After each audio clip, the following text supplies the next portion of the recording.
సంబంధించినటువంటి నిర్ణయాన్ని తీసుకోవచ్చు. ఫ్యామిలీ డిజిటల్ కార్డులో మహిళలే యజమాని. అక్టోబర్ 3 నుంచి 238 చోట్ల pilot project. Ration, Aarogyasri, IT, వ్యవసాయ స్కీమ్స్ డేటా ఆధారంగా కుటుంబాల నిర్ధారణ. బ్యాంకు ఖాతాలు, పాన్ కార్డుల సమాచారం తీసుకోవద్దు. పైలట్ ప్రాజెక్టు ఏరియాల్లో డోర్ టు డోర్ పరిశీలన చేయాలని ఆఫీసర్లకు ఆదేశం. రాష్ట్రంలో త్వరలో అందజేసే ఫ్యామిలీ డిజిటల్ కార్డుల్లో మహిళలే యజమానిగా ఉండాలని అధికారులు సీఎం రేవంత్ రెడ్డిని సూచించారు. రేషన్, హెల్త్, ఇతర స్కీములన్నింటినీ కలిపి ఒకే ఫ్యామిలీ డిజిటల్ కార్డు ఇవ్వాలి. కార్డుపై ఆ ఇంటి మహిళనే యజమానిగా ఉండాలి. ఇతర కుటుంబ సభ్యుల పేర్లు, వారి వివరాలు కార్డు వెనుక ఉండేలా చూడాలని చెప్పారు. ఫ్యామిలీ డిజిటల్ కార్డుపై శనివారం సెక్రటేరియట్ లో సీఎం రేవంత్ సమీక్షించారు.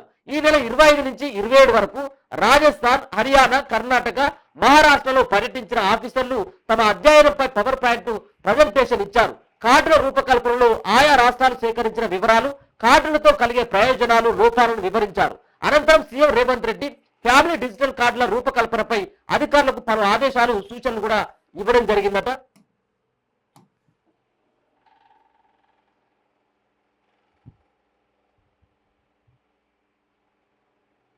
ఇక రాజీవ్, ఆరోగ్యశ్రీ, ఐటీ, వ్యవసాయ సంక్షేమ పథకాల్లోని డేటా ఆధారంగా కుటుంబాల నిర్ధారణ చేయాలని సూచించారు. ఇతర రాష్ట్రాల కార్డుల రూపకల్పన, జారీలో ఉన్న మేలైన అంశాలను స్వీకరించాలన్నారు.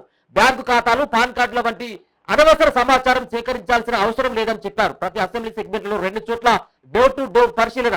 ఫ్యామిలీ డిజిటల్ కార్డులకు సమాచార సేకరణ, వాటిల్లో ఏమేమి పొందుపరచాలి, అప్డేట్ కు సంబంధించిన వివరాలను నివేదిక రూపంలో ఆదివారం సాయంత్రంలోగా మంత్రివర్గ ఉపసంఘానికి అందజేయాలని అధికారులను సీఎం రేవంత్ ఆదేశించారు. మంత్రివర్గ ఉపసంఘాల సూచనల మేరకు అందులో జత చేయాల్సిన తొలగించాల్సిన అంశాలతో డీటెయిల్ రిపోర్ట్ రూపొందించాలన్నారు. ఆ తర్వాత రాష్ట్రంలో 119 అసెంబ్లీ నియోజకవర్గాల్లో 2 ప్రాంతాల చొప్పున, ఒకటి రూరల్, ఒకటి అర్బన్ పైలట్ ప్రాజెక్ట్ గా ఎంపిక చేసుకుని తొలుత ఆయా ఏరియాల్లో డిజిటల్ కార్డుల ప్రక్రియ అమలు చేయాలని సూచించారు. పూర్తిగా గ్రామీణ ప్రాంతాలున్న నియోజకవర్గాల్లో 2 గ్రామాలు, పూర్తిగా పట్టణ నగర ప్రాంతాలున్న నియోజకవర్గాల్లో 2 వార్డులు డివిజన్లు ఎంపిక చేయాలన్నారు. కుటుంబాల నిర్ధారణ, ఫ్యామిలీ డిజిటల్ కార్డుల వివరాలను సంబంధించి అందుబాటులో ఉన్న డేటా ఆధారంగా అక్టోబర్ 3 నుంచి పైలట్ ప్రాజెక్టు ఏరియాల్లో క్షేత్రస్థాయి అంటే డోర్ టు డోర్ పరిశీలన చేయాలని ఆఫీసర్లకు ఆయన సూచించారు. మొత్తంగా పైలట్ ప్రాజెక్టుగా 238 చోట్ల డిజిటల్ కార్డుల ప్రక్రియలను అమలు చేయాలని చెప్పారు. పైలట్ ప్రాజెక్టును ప్రగడ్బందీగా చేపట్టాలని,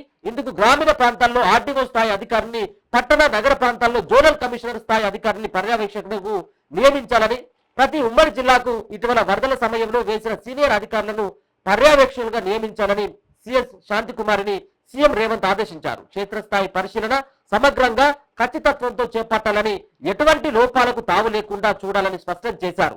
సమీక్ష సమావేశంలో మంత్రులు ఉత్తమ్ కుమార్ రెడ్డి, పొంగులేటి వీళ్ళందరూ కూడా నిన్న పాల్గొనడం జరిగింది. ముఖ్యంగా ఫ్యామిలీ డిజిటల్ కార్డుకు సంబంధించినటువంటి దాంట్లో మహిళల యజమానిగా ఉంటారు. వాళ్ళకు సంబంధించినటువంటి డాటా, కుటుంబ సభ్యులు ఎంతమంది ఉన్నారు, వాళ్ళకు సంబంధించినటువంటి అంత డాటాను సేకరించి దాంట్లో మహిళలే యజమానిగా నియమిస్తూ ఒక కార్డుని ఇస్తే ఎట్లా ఉంటుంది అన్నటువంటి దానిపైన నిన్న ఒక కీలకమైనటువంటి సమీక్ష సమావేశం దాంట్లో జరగడం జరిగింది. వచ్చే నెల 3వ తారీఖు నుంచి ఈ సంబంధించినటువంటి ఈ యొక్క కార్డులు ఎట్లా ఉంటది ఏంది అది క్షేత్రస్థాయిలో పరిశీలించేటువంటి అవకాశం అయితే కనబడతారు.